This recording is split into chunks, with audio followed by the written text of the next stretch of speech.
सुनीता म्हणजे वाड्यातल्या पाटलाची पोरगी, दिसायला सुंदर पण सुंदरतेच्या प्रमाणात न बसणारी, कारण तिचा रंग सावळा होता. लांबसडक केस, सुबक बांधा, नाक डोळे जसे मूर्तीवर कोरलेले आणि एका क्षणात कोणालाही आपलंसं करून घेणारी. प्रेमळ तात्यासाहेबांची भावाची मुलगी, रावसाहेबांची आणि मंजुळाबाईंची पोरगी. बक्कळ श्रीमंती, पण दारूच्या व्यसनामुळे रावसाहेबांची घरात मात्र चालत नसे. असेच एक दिवस अति दारूमुळे रावसाहेब मरण पावले आणि सुनीताची जबाबदारी तात्यासाहेबांवर येऊन पडली. सुनीताने ते मात्र कधीच भेद केला नाही. ती बापा इतकाच आदर तात्यासाहेबांनाही करायची. पण तात्यासाहेब मात्र थोड्या कुत्सित प्रवृत्तीचे होते. त्यांनी तिला कधीच आपलं मानलं नाही. त्यांना ती केवळ एक ओझं वाटायची, जे केवळ समाजाच्या धाकाने सांभाळत होते तिला. त्यात त्यांच्या बाकी मुली दिसायला सुंदर होत्या आणि ही एकटीच सावळी म्हणून लहानपणापासून त्यांनी तिला हीनपणाचीच वागणूक दिली. आणि आता वडील गेल्यानंतर जास्तच. पण तिला मात्र त्यांच्या वागणुकीत फक्त आणि फक्त प्रेम दिसायचं. अशातच सुनीताच्या बेरंग दुनियात एका नायकाची एंट्री झाली. तो म्हणजे प्रकाश. दिसायला अगदी हिरोच. आणि मागे पोरींची लाईन. हा कोणी दुसरा तिसरा कोणी नव्हता तर तिच्या आत्याचा मुलगा. दोघे लहानपणी सोबत खेळत मोठे झाले आणि मोठे झाल्यावर प्रकाशच्या मैत्रीचं रूपांतर प्रेमात झाले.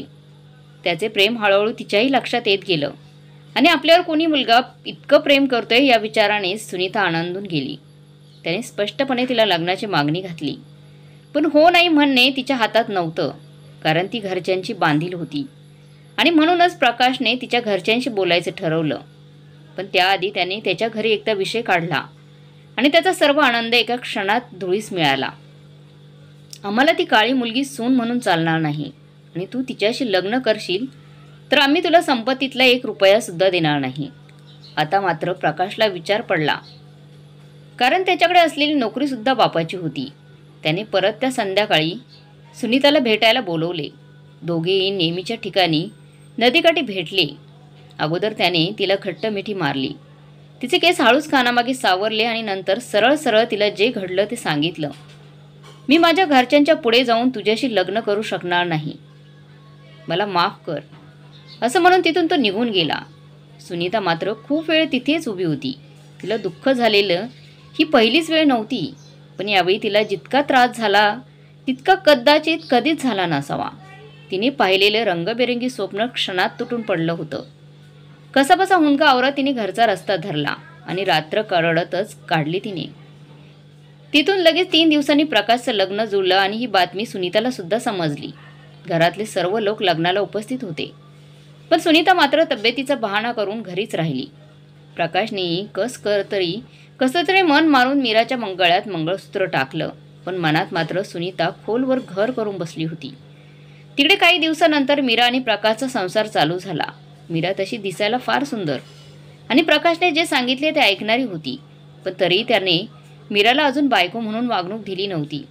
तिकडे सुनीता आतून फार तुटलेली होती.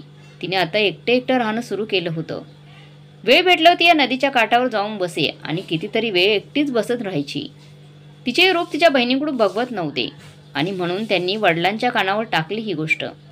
त्यांनी पोरं बघायला सुरुवात केली. मग त्यांचा रुबाब पाहून अनेक श्रीमंताने शिक्षित तरुण सुनीतासोबत लग्न करायला तयार झालेत. पण तात्यासाहेबांना त्यांच्या मुलींपेक्षा सुनीता सुखात नांदेल हे मान्यच नव्हतं आणि म्हणूनच त्यांनी फार शोधून एक मुलगा शोधला. लग्न ठरलं तशी सर्व कुटुंबात कुजबूज सुरू झाली, पण तात्यासाहेबांपुढे बोलायची कोणाचीच हिंमत झाली नाही. साखरपुड्याच्या दिवशी लग्न ठरवण्यात आलं, कारण सत्य समोर आलं तर नातेवाईकांना सुरेशला नापसंत करतील अशी भीती त्यांना वाटत होती. आता सुनीतानेही मनाची तयारी केली होती. भराभर दिवस जात होते आणि अखेर लग्नाचा दिवस उजाडला. लग्न मंडप सजला. हिरव्या कच साडीत नवरी नटली. घोड्यावर बसून नवरदेव आला. सगळं अगदी तिच्या स्वप्नाप्रमाणे घडत होतं, पण फक्त तिचा आवडता व्यक्ती वर म्हणून नव्हता. अखेर लग्न झालं. सुरेश आनंदात सुनीता हुंदके देत सगळ्यांच्या पाया पडली. तात्यासाहेबांच्या पाया पडताना तिला तिच्या वडिलांची कळवळून आठवण आली. त्यांनी चला आपल्या मागची खटखट गेली एकदाची म्हणत कुत्सित हसत तिची विदाई केली. सर्व नातेवाईक लग्नाला उपस्थित होते, पण प्रकाशने मात्र सहजच येणं टाळलं. कदाचित तो हे सर्व बघू शकला नसता. वळणे घेत घेत नवरदेवाची गाडी तब्बल 5 तासांनी त्याच्या राहत्या घरी येऊन पोहोचली. बाहेर एक कंदील आणि स्वागतासाठी दारात नावाला 2 दिवे. सुरेशची म्हातारी आई आरती घेऊन उभी होती. ना कुठली सजावट, ना स्वागताला पै पाहुणे. तिने एकटीनेच आपल्या वाकलेल्या कमरेला सावरत सुनीताचं स्वागत केलं आणि एक जुनाट पायली दारासमोर आणून ठेवली, तांदळाने भरलेली. तिने ती ओलांडली आणि प्रवेश केला तर आतमध्ये झोपडी वजा 2 खोल्या, छताला जागोजागी ठिकळं पडलेली आणि भिंतीला जागोजागी छिद्र पडलेली. असं घर तिने आयुष्यात प्रथमच वाड्याच्या बाहेर पाऊल टाकून बघितलं होतं आणि सुरेशला याची कल्पना होती. तिला कुतूहलाने घराकडे बघताना पाहून सुरेश हसला आणि म्हणाला, हा वाडा नाहीये, नाही ते तेवढी संपत्ती आहे, पण तुला कुठल्याही सुखाची कमतरता भासू देणार नाही, हे वचन आहे माझं. तो नजर रोखत तिच्याकडे पाहत म्हणाला. तशी सुनीताने नजर उंचावली. ती पहिल्यांदा त्याला बघत होती. उंच पुरा, पिळदार शरीर यष्टी, अणकुचीदार नाक आणि पिळदार मिशा. काय भारदस्त रूप होतं ते. कदाचित तात्यासाहेबांनी याचं रूप पाहूनच मला दिलं असेल असा विचार तिच्या मनात तरळला. तेच दार वाजलं. सुरेशची आई दरवाजात उभी होती. मागच्या वसरीत झोपतीये, काही लागलं तर आवाज द्या हं. ते सुनीता म्हणाली, अहो आई कशाला, इथेच झोपा ना. अगं नाही पोरी, आजचा दिवस तुमच्या दोघांचा आहे. मी म्हातारा माणूस कशाला उगाच मधात येऊ. येते हा मी. आणि खटकन दार बंद झालं. आता मात्र सुनीता पार घाबरली. त्या खोलीत ते दोघेच होते. तो तिच्याकडे बघत होता. त्याने हळूच फेटा काढला आणि केसातून हात फिरवला. सदरा हळूहळू काढायला सुरुवात केली. तसतसं त्याचं शरीर अधिक खुलून दिसू लागलं आणि सुनीताच्या अंगावर अक्षरशः काटा आला. आता मात्र तो तिच्याजवळ येऊन उभा राहिला आणि तिने घट्ट डोळे मिटले. त्याचा हात तिच्याकडे हळूहळू वळू लागला. आता पुढे काय होईल या विचाराने सुनीता फार घाबरून गेली. तेच त्याने तिच्या मागच्या भिंतीवर असलेला त्याचा जुना सदरा ओढला आणि उशी घेऊन बाहेर झोपायला गेला. 5 मिनिटं काय झालं पण काहीच कळालं नाही. म्हणून सुनीताने हळूच डोळे उघडून बघितले तर सुरेश तिथे नव्हताच. आणि तिच्या पुढ्यात असलेली उशीसुद्धा तिने सहजच बाहेर डोकावून पाहिले तर तो बाहेरच्या बाजेवर झोपी पण गेला होता. तिच्या चेहऱ्यावर हलके स्मित आले. तिने तिचे दागिने काढून ठेवले आणि विचार करत झोपी गेली. तेच आवाज आला, सुनीता अगं उठ, चहा घे, मग हवं तर परत झोप, चहा थंड होतंय. तिने कसंबसं डोळे उघडले. पाहते तर काय, सूर्य कधीचाच निघाला होता. सुरेश आंघोळ वगैरे करून टापटीप तिच्यासमोर उभा होता. त्याने चहाचा कप तिच्या हातात सोपवला. मी कामावर जातोय, यायला संध्याकाळ होईल. त्या दवडीत भाकरी आणि बेसन झाकून ठेवलं आहे, नंतर जेवण करून घे. चल मी येतो आता. तो निघून गेला. सुनीतासाठी हे सगळं स्वप्नाप्रमाणे होतं. आजपर्यंत तीच सगळ्यांच्या आधी उठून सगळ्यांसाठी चहा बनवत आलेली होती, पण तिच्या हातात कप आलेली ही पहिलीच वेळ होती. तिला आता हे सगळं आवडूच लागलं होतं. सुरेशबद्दल तिच्या मनात इज्जत निर्माण झाली होती. रात्र झाली तोच सुरेश आला आणि त्याला घराचं हे रूप बघून धक्काच झाला. त्याला धक्काच बसला. पसारा नाहीसा झाला होता. शेण मातीने सारवून अगदी चक्कीत होतं. भिंतीला छिद्र होती ना छताला जाळे. ऐटीत ठेवलेल्या सुरेशच्या वडिलांचा फोटो ऐटीत भिंतीवर लावलेला होता. त्यांच्याकडे पाहून तर सुरेशला घाबरूनच आलं. ते सुनीताने जेवायला आवाज दिला.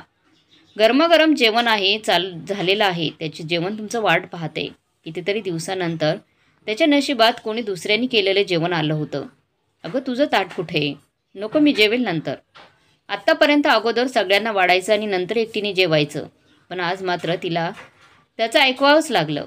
झोपायची वेळ झाली आणि सुरेशने पुन्हा उशाने सतरंजी घेतली आणि बाहेर जाऊन झोपण्यासाठी जायला लागला. तेच तिने त्याचा हात धरला आणि बसवले.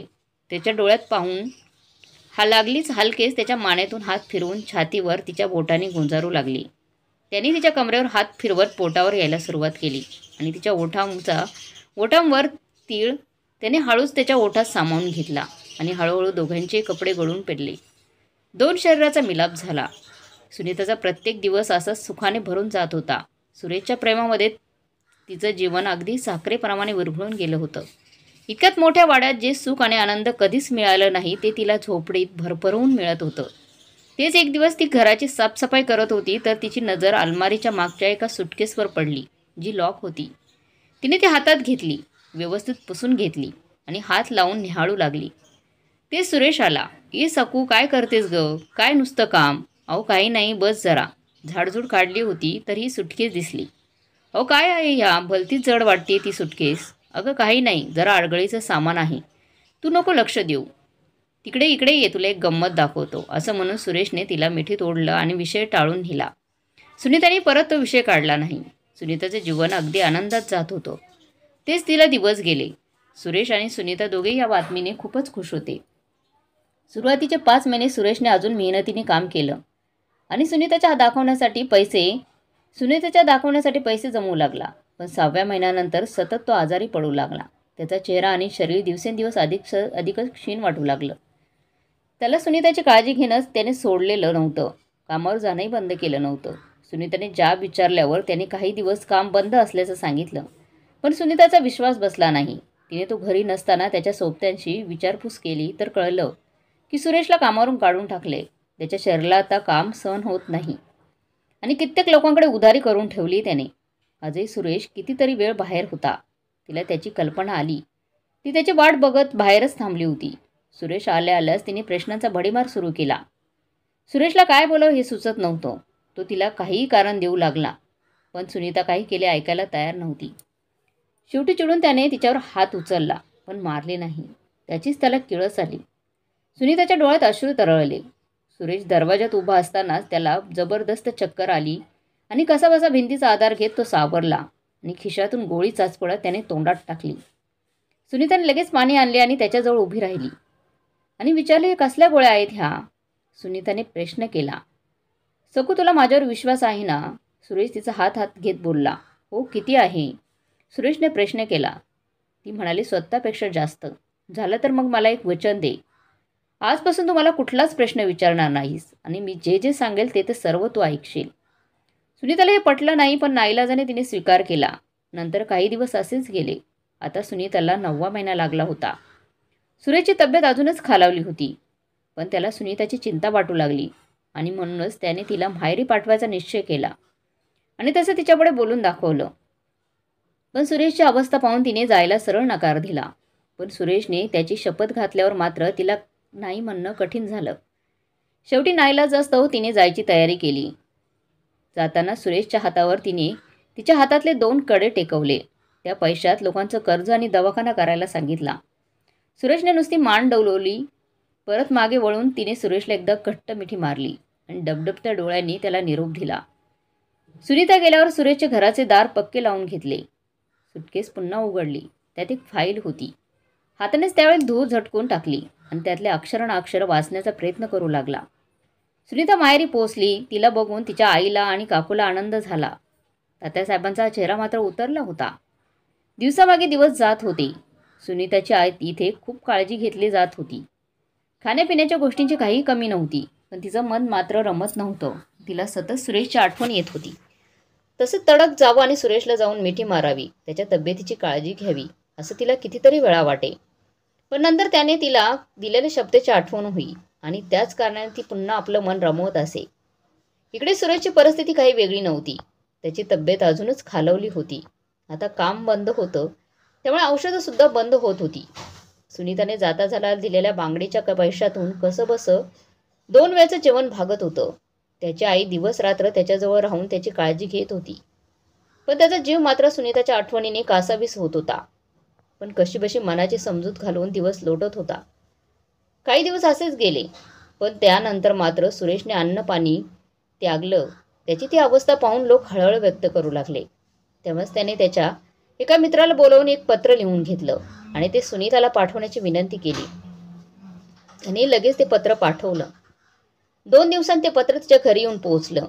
घरी आलेले सगळ्यात आधी पत्र तात्यासाहेबांच्या हातात गेलं. त्यांनी ते उघडलं, पण ते वाचल्यानंतर त्यांना दरदरून घाम सुटला. त्यांच्या चेहऱ्यावरची भीतीची रेघ आता साफ झळकत होती. कुणी बघत नसल्याची खात्री करत त्यांनी ते पत्र फळीखाली लपवून ठेवले आणि दाराची कळी लावून घेतली. इकडे सुरेश मात्र फक्त सुनीता येण्याच्या आशेवर जगत होता. तिलाही सतत काही ना काही भास होत होता, पण ती पुन्हा तिच्या मनाची समजूत घालत होती. रात्र फार झाली होती, पण सुनीच्या डोळ्याला डोळा लागत नव्हता त्या दिवशी. तिच्या डोक्यात सतत सुरेशची आठवण येत होती. तिकडे सुरेशचा श्वास अडकायला सुरुवात झाली होती. पहाटे पहाटे तिला प्रसूती कळा जाणवू लागल्या. बायका जमा झाल्या. काही वेळाने कांताबाईंनी मुलगी झाल्याची आनंदाची बातमी सगळ्यांना सांगितली. सगळे खुश झाले. सुनीताला फार आनंद झाला. ही बातमी ऐकून सुरेशला लवकर कळावी असं तिला वाटू लागलं. तेच त्यांचा नौकर रामा धावत आला आणि तात्यासाहेबांना बाहेर नेऊन काहीतरी सांगू लागला. त्यांनी लगेच त्यांची पत्नी आणि सुनीताच्या आईला ही बातमी सांगितली. ते ऐकून दोघींच्या डोळ्याला धारा लागल्या. त्या सुनीताकडे पाहून लागल्या. तसं सुनीताला काहीतरी विपरीत घडल्याचा सुगावा लागला. ती त्यांना विचारू लागली, पण कोणी काही सांगायला तयार नव्हतं. शेवटी ती भिंतीवर डोकं घेत जोरजोरात वेड्यासारखी ओरडू लागली. आपटून घेऊन ओरडू लागली.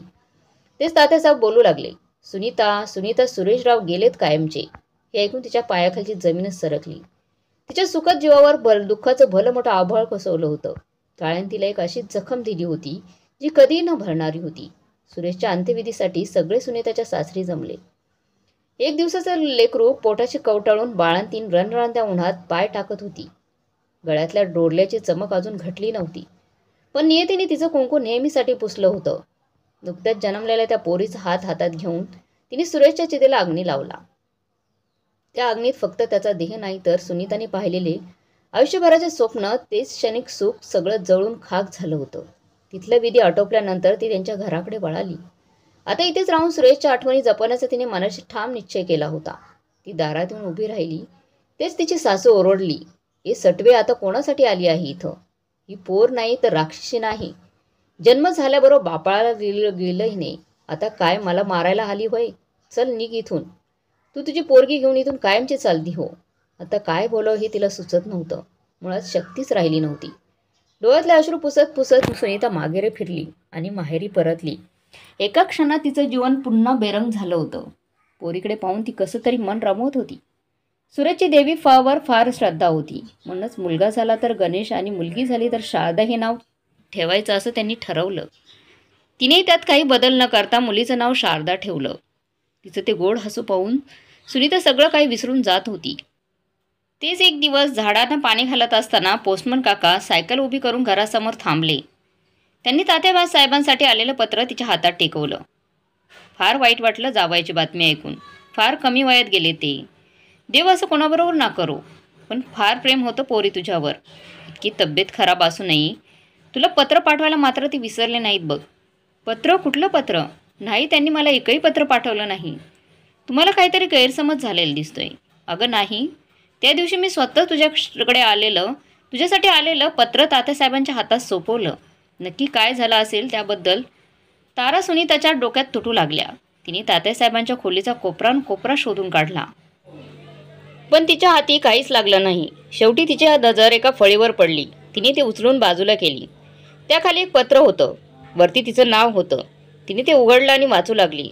एक एक ओळ वाचल्यावर तिला धक्के बसू लागले. तिच्या पायाखालची जमीनच सरकली होती. प्रिय सकू, आशा करतो की सुखात असशील. तिकडे तुला काही कमी नाही आहे. स्वतःची आणि बाळाची चांगली काळजी घे. आई आणि बाबांना नमस्कार सांग. खरं तर मी आजही तुला काहीच सांगणार नव्हतो, पण हे खोटेपणाचं ओझं घेऊन मला मरायचं नाही आहे गं. मी तुझ्यावर खूप प्रेम करतो, म्हणूनच तुला कधी हे सत्य सांगायची हिंमत झाली नाही. मला कॅन्सर आहे. हो, हे खरं आहे. तुला आठवतंय तू एका सुटकेसला कधीच हात न लावण्याचं मी तुला सांगितलं होतं. त्यात माझे सगळे फाईल्स होत्या. लहानपणीच बाप गेला. कष्ट करत मोठा झालो आणि ऐन तारुण्यात ही बिमारी झाल्याचं माहीत पडलं. कोणीच पोरगी द्यायला तयार नव्हतं. तेव्हा तुझा संबंध आल्यावर मी थक्क झालो. मी तात्यासाहेबांना सगळं खरं सांगितलं, तरी त्यांनी माझ्या पाठीवर हात ठेवला आणि लग्नाला तयार झाले. पण त्या बदल्यात एक वचन घेतलं. तात्यासाहेबांनी एक वचन घेतलं, तुला काहीही कळू न देण्याचं.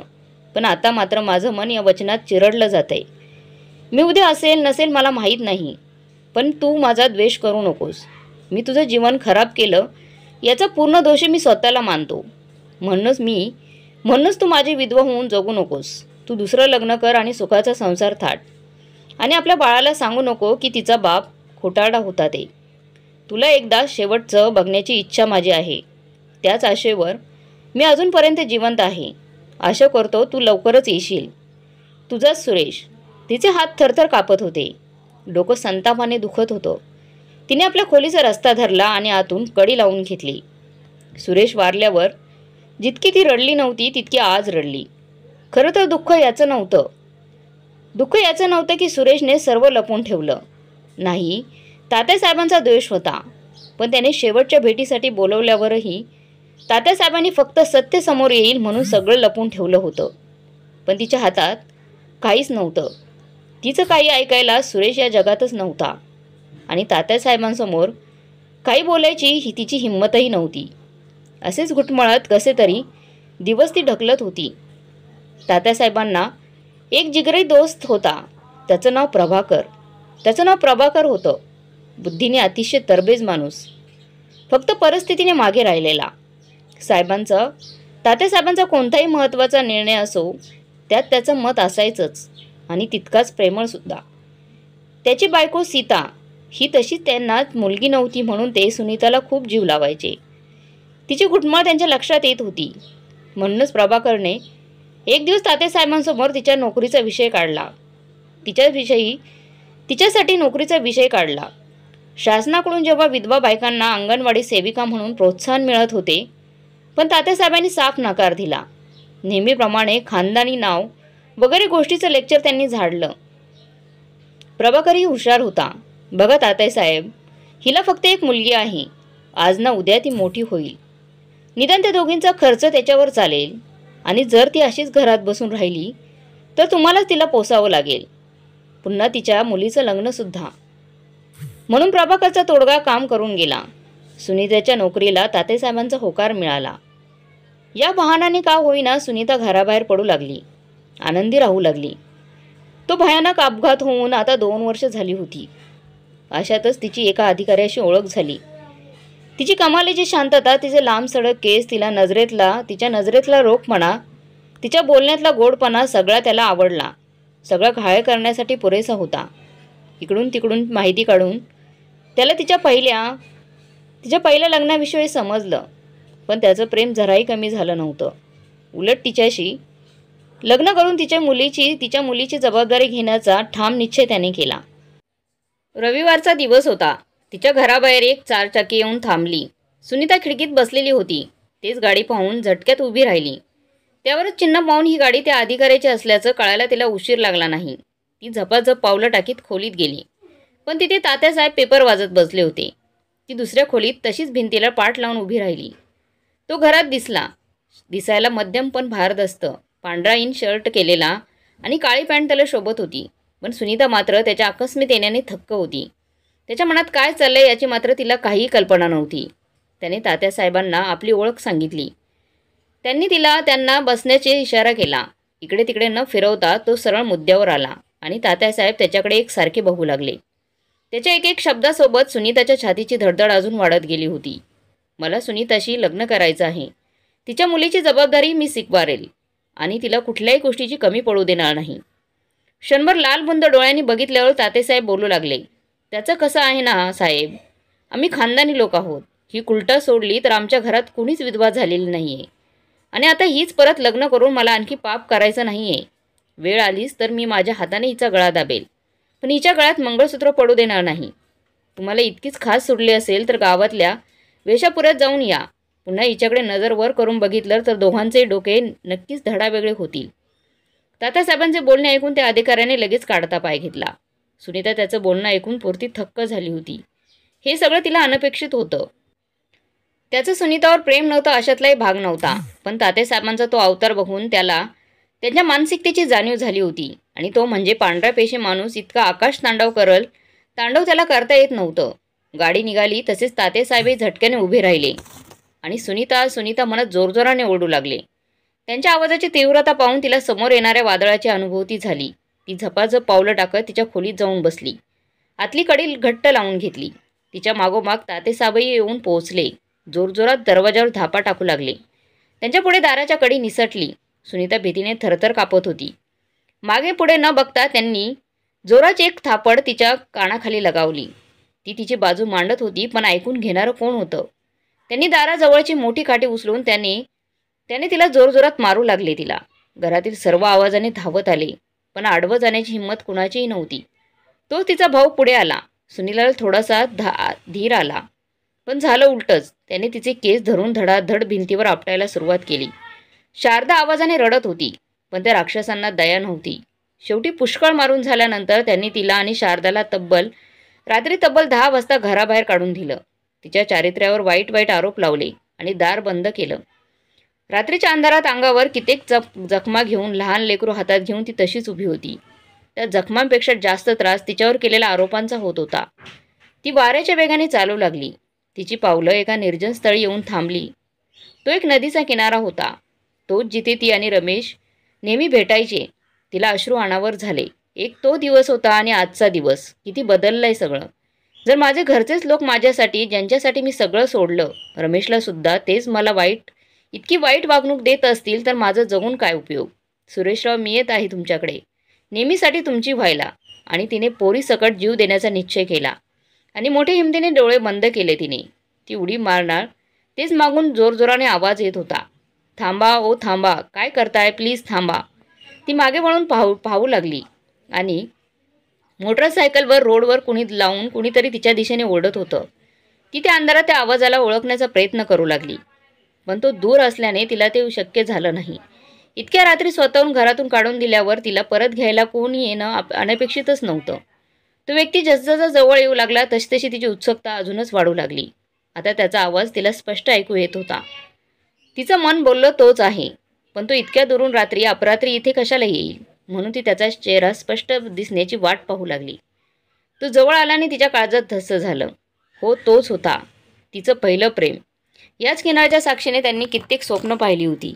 आज तो असा भेटेल असं तिने स्वप्नातही विचार केला नव्हता. तिला पाहून क्षणभर प्रकाश स्वतःचाच डोळ्यावर विश्वासच बसत नव्हता. फक्त कोणाचा तरी जीव वाचवता यावा म्हणून तो धावपळ करत इथे आला होता. पण समोर बघतो तर काय, त्याच्यासाठी जी व्यक्ती स्वतःच्या जीवापेक्षा मौल्यवान होती तीच जीव द्यायला निघाली होती. इतक्या चांगल्या घरची मुलगी इतक्या रात्री इथे काय करतीये? असं काय झालं की या थराला येऊन पोहोचली? या प्रश्नाने त्याचं डोकं पोखरायला सुरुवात केली होती. हे त्याला आवरता आले नाही. सुनीता, काय झालं? कितीतरी दिवसांनी त्याच्या उठून तिचं नाव तिने ऐकलं होतं. त्याचं तिच्यावर प्रेम जराही कमी झालेलं नाहीये हे तिच्या डोळ्यातून स्पष्ट दिसत होतं. तडक जाऊन त्याला मिठी मारावी आणि सगळं सांगून टाकावं असं तिला प्रकर्षाने वाटत होतं. पण समोर येणाऱ्या वादळाची तिला जाणीव होती. डोळ्यात आलेले असंख्य अश्रू लपवण्याचा असह्य प्रयत्न करत तिने नकारार्थी मान डोलवली. पण प्रकाशला कल्पना यायला क्षणभर सुद्धा वेळ लागला नाही. त्याने शारदाला कडेवर घेतले आणि सुनीताचा हात धरला. किती सुखद स्पर्श होता तो. एका स्पर्शाने तिला सगळ्या गोष्टींचा विसर पडला होता. सुनीताला इतक्या रात्री घराबाहेर काढून तातासाहेब मात्र सुखाची झोप घेत होते. प्रकाशने जोरात दरवाजावर थापा टाकल्या. ते आपले मामा आहेत तर तो कधीच विसरला होता. पण सुनीतासोबतचा त्यांचा तो हा व्यवहार बघून त्यांच्याबद्दलची असली नसली इज्जत ही आता लोप पावली होती फक्त घृणा आणि चीड. मिनिटात दार उघडल्या गेल्या दारात सुनीताचा भाऊ उभा होता. त्याला आवाज देत, तात्यासाहेब, ओ तात्यासाहेब, हिंमत असेल तर खाली या. तात्यासाहेबांनी वरच्या माळेवरून खाली डोकावून बघितलं तशी त्यांची तळपायाची आग मस्तकात गेली. ही तुझ्यापर्यंत येऊन पोहोचली की काय? त्याचं ते नीच निस्तरावरचं बोलणं ऐकून प्रकाश आणखीनच संतापला. त्याने सरळ राजेशची कॉलर धरली आणि त्याच्या भाषेत दोघांनाही धमकी दिली. त्याचा तो अवतार पाहून राजेश आणि तात्यासाहेब दोघे बरेच घाबरले होते, कारण त्याच्या गुंडागिरीचे किस्से ते खूप वेळा ऐकून होते. त्याने सुनीताला आत घेतलं आणि त्याला जाण्याची विनंती केली. तिच्या चेहऱ्यावर एक नजर टाकून तो जायला निघाला. त्याच्या एका धमकीने सुनीतासोबत होणाऱ्या वागणुकीत बराच बदल पडला होता आणि तिलाही याचा पुरेपूर फायदा उचलायला मिळाला होता. दुसऱ्या दिवशी सकाळी सुनीता तिच्या कामावर जायला तयार झाली. तात्यासाहेब बैठकीत बसून पेपर वाचत होते, पण त्यांच्याकडे बघण्याचेही तिने टाळले. प्रकाशमुळे तिच्यात ही बरीच हिंमत आली होती. तात्यासाहेब तिला अडवणार तेच त्यांच्या डोक्यात कालचा किस्सा नव्याने येऊन गेला आणि ते शांत बसले. आज दिवसभर सुनीताच्या चेहऱ्यावर एक अद्भुत आनंद होता. सारखे तिच्या मनात प्रकाशचेच विचार येत होते. तिच्यासोबत काम करणाऱ्या जिवलग मैत्रिणीला तिने सगळं सांगितलं. तिच्याकडून सुनीताला कळलं की तो आता याच एरियामध्ये नोकरीला आहे. कुणाचं वाईट झालेलं त्याला आवडत नाही. डॅशिंग आहे, पूर्ण गावात नाव झाले त्याचं. बायका तर त्याच्यावर फिदा आहेत, पण तो दुरून हात जोडतो. तिचं बोलणं ऐकून सुनीताच्या चेहऱ्यावर हलकंसं हास्य उमटलं. दिवस छान गेला. ती परत घरात आली आणि सरळ तिच्या खोलीत गेली. तेच खोलीचं दार वाजलं. सहसा तिच्याशी बोलायला किंवा तिची विचारपूस करायला कुणीही येत नव्हतं, म्हणून ती विचारात पडली. तिने विचारलं, कोण आहे? तिकडून हळूच आवाज आला, मी आहे मीरा. मीरा कोणती? मीरा डोक्यावर कितीही जोर टाकला तरी तिचं नाव आठवत नव्हतं. तिने हळूच दार उघडला. सुनीताने हळूच दार उघडलं. तिच्यासमोर एक गोरीपान, सडपातळ आणि सुंदर स्त्री उभी होती. वयाने तिच्यापेक्षा लहान, पण तिच्यासाठी ती पूर्ण अनोळखी होती. ती तिच्या खोलीत असणाऱ्या पलंगावर तिनं बसायला लावलं. सुनीताताई, मी मीरा. मला ओळखलेलं दिसत नाही. ओळखालीही कसं? कधी आपली भेटच झाली नाही आणि माझ्याबद्दल कधी कुणी तुम्हाला काही सांगितलं नसेलच. पण मला तुमच्याबद्दल सगळी माहिती आहे. तुमच्या आवडीनिवडी, तुमच्या जीवनातील चढ उतार, सगळं काही. अगं बाई, तू पण आहेस तरी कोण? मी प्रकाशची पत्नी मीरा. काल रात्री प्रकाश आला आणि आजही. हिला काही गैरसमज तर नसेल ना झाला? या विचारात सुनीताच्या डोक्यावरून घर करू लागला. सुनीताताई, खरं तर आमचं लग्न झालं, पण आमच्यात तितकं काहीच नाही आहे. मला कधी आठवत नाही की त्यांनी मला कधी प्रेमाने आवाजसुद्धा दिलेला असेल. म्हणून ती सुनीताची नजर मीराच्या पोटाकडे जाते. त्यावरून ती गर्भवती असल्याचं स्पष्ट दिसत असते आणि ते मीराच्या लक्षात येतं. आमच्या लग्नाप्रमाणे हे सुद्धा फक्त घरातल्या लोकांना वंश पाहिजे होता, म्हणून त्याच्या दबावाखाली. नाहीतर मला कधीच त्यांनी स्पर्शही केला नसता. तिचं बोलणं सुनीताला खूप खोलवर टोचत होतं. तिची दयाही येत होती आणि त्याचा रागही. पण सगळं मनात ठेवण्याशिवाय तिच्याकडे उपायच नव्हता. खरं तर ताई, आपण ज्या व्यक्तीवर प्रेम करतो ना, त्या व्यक्तीच्या आनंदासाठी आपण काहीही करू शकतो. आणि त्याचं नसलं तरी माझं त्यांच्यावर खूप प्रेम आहे आणि मी त्यांना असं घुटमळत जगताना नाही बघू शकत. काल घरी आल्यापासून ते खूप अस्वस्थ होते. रात्री जेवायला पण नकार दिला. आणि काय झाले हे विचारण्याचा हक्क तर कधी त्यांनी मला दिलाच नाही आहे. पण त्यांनी स्वतःच मला सगळी हकीकत सांगितली. तेव्हा त्यांच्या डोळ्यात तुमच्याविषयीच्या प्रेमाचा खरेपणा झळकत होता. शेवटी त्यांनी घेतलेला निर्णय मला सांगितला. अगोदर मला धक्काच बसला, पण थोडा विचार केल्यानंतर मला सुद्धा तो योग्य वाटला आणि तेच सांगण्यासाठी मी इथे आली आहे. तुम्ही माझ्या नवऱ्याशी लग्न कराल का? तिचे ते हे शब्द ऐकून सुनीता मटकन खालीच बसली. सुनीताच प्रकाशवर प्रेम खरं असतं, पण असा संसार मोडून तिला आपल्या संसाराची सुरुवात करणे हे तिला कधीच मान्य नव्हतं.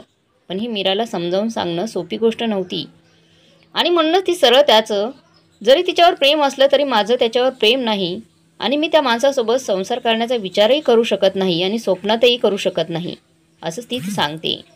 तिच्या उत्तरामुळे मीराही गप्प बसते आणि समोर काही बोलायला तिच्याकडे शब्दच उरत नाही. म्हणूनच ती घरी जायला निघते.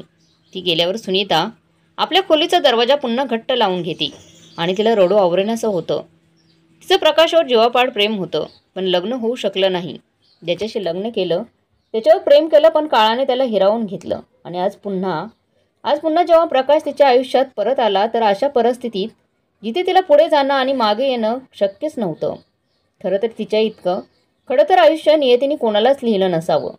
काही वर्षांनी सुनीताचं भाऊ रामचं लग्न होतं आणि सुनीताला एक वहिनी येते.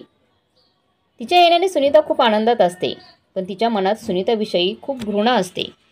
पुढे चालूनही हिच्या पोरीच्या नावाने असे हिस्सा मागेल हा विचार तिला सतत भेडसावत असतो आणि म्हणूनच ती सतत रामूच्या कानात तिच्याविषयी भलतं भरत असते.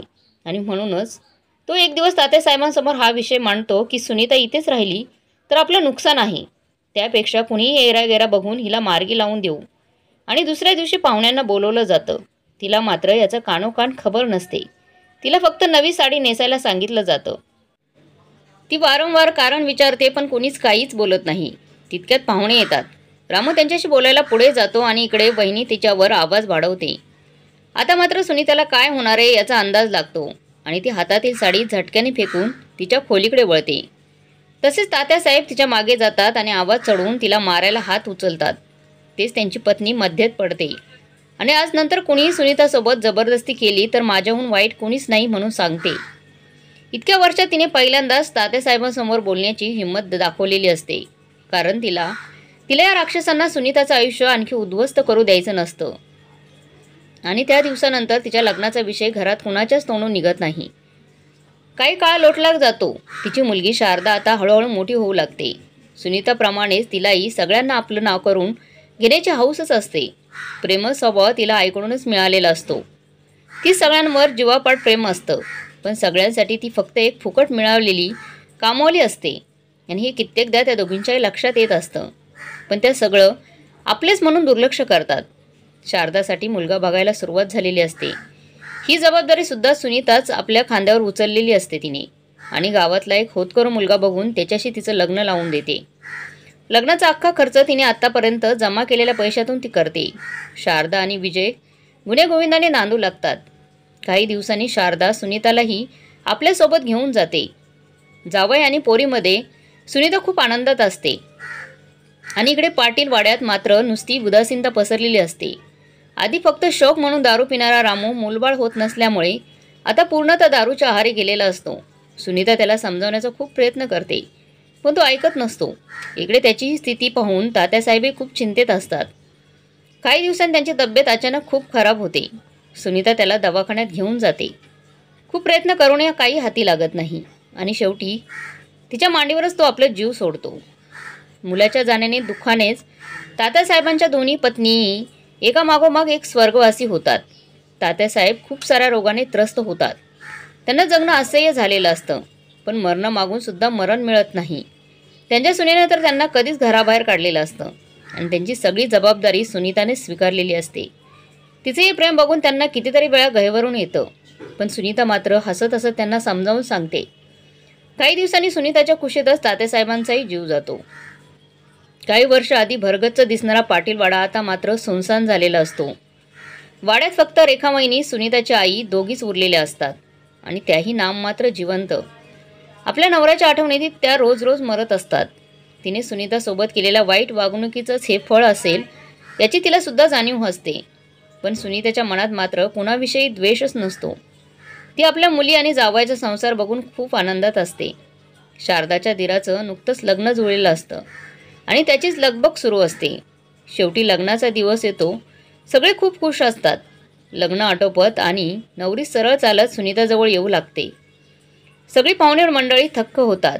ती तिच्या पायात झुकून आशीर्वाद मागते. तेच सुनीता तिला वर उठवते. अगं पोरी, हे काय करते? माझ्या कशाला पाया पडतेस? पहिल्यांदा तुझ्या आईवडिलांच्या पाया पड. माझा आशीर्वाद तर आहेच. अहो, त्यांनीच तर सांगितलंय तुमच्या पाया पडायला.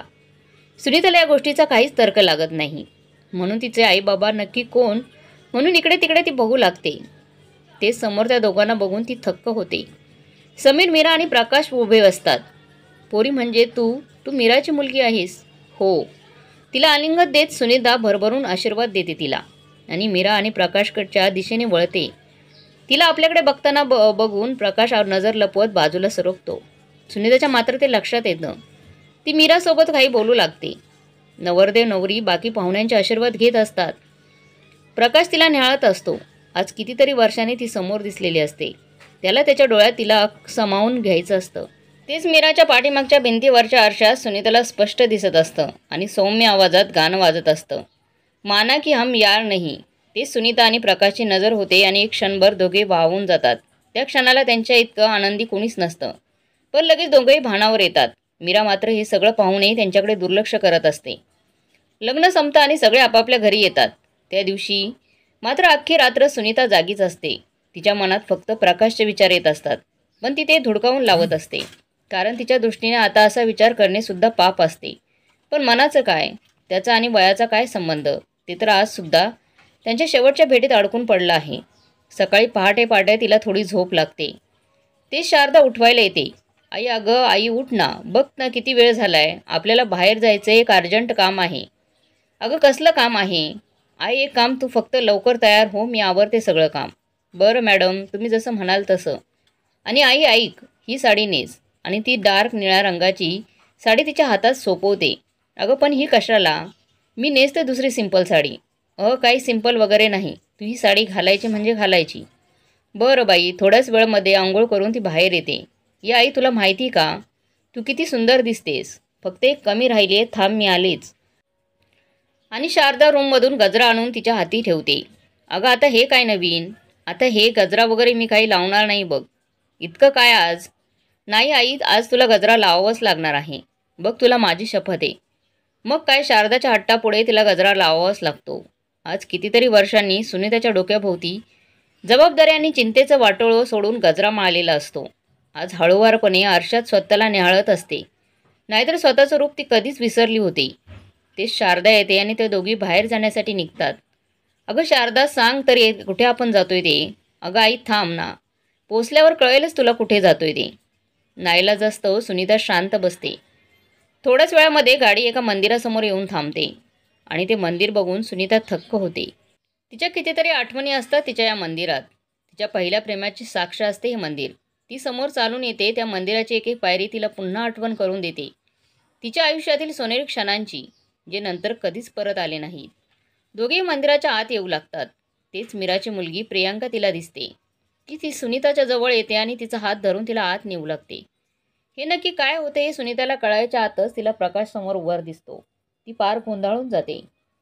प्रियंका तिला त्याच्याजवळ घेऊन जाते आणि तिचा हात प्रकाशच्या हातात ठेवते. दोघांनाही काय करावं ते सुचत नाही. ते आपले हात झटकून मागे सरकतात. प्रकाशसाठी सुद्धा हे सगळं अनएक्सपेक्टेड असतं. अगं प्रियंका, काय हे सगळं काय यासाठी आणलं का तुम्ही मला इथे? तुम्ही काय करताय हे? अरे बेटा, हे सगळं आता शक्य नाही आहे. ती शारदा बोलू लागते. आम्हाला तुम्हाला सोबत बघायचं आहे. अगं पण ते अशक्य आहे. आम्ही दोघेही आपापल्या जीवनात खूप पुढे सरकलो आहोत. अगं लोक काय म्हणतील त्याचा तरी विचार करा. तुला आठवते आई, तू माझ्यासाठी किती कष्ट केलेत. लोकांना तुझं काम करणं सुद्धा मान्य नव्हतं. पण फक्त मला सुख मिळावं म्हणून तू सगळ्या जगाला झुगारत आलीस. तुझ्याऐवजी त्यांनी घाव सोसले का? नाही ना. मग आज स्वतःच्या सुखासाठी लोकांचा विचार का म्हणून करायचा? शारदा उत्तरते. आणि आईवडील मुलांच्या सुखासाठी, त्यांच्या स्वप्नासाठी स्वतःचं आयुष्य आवडीनिवडी सगळं बाजूला ठेवतात.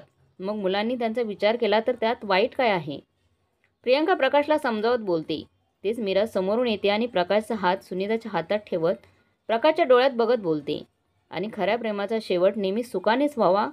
माझ्यासाठी तरी प्रकाश आणि सुनीता दोघांच्याही डोळ्यात अश्रू तळत असतात. तो आपला दुसरा हात त्या दोन हातांवर ठेवतो. अखेर इतका वर्षांचा विरह आज संपलेला असतो.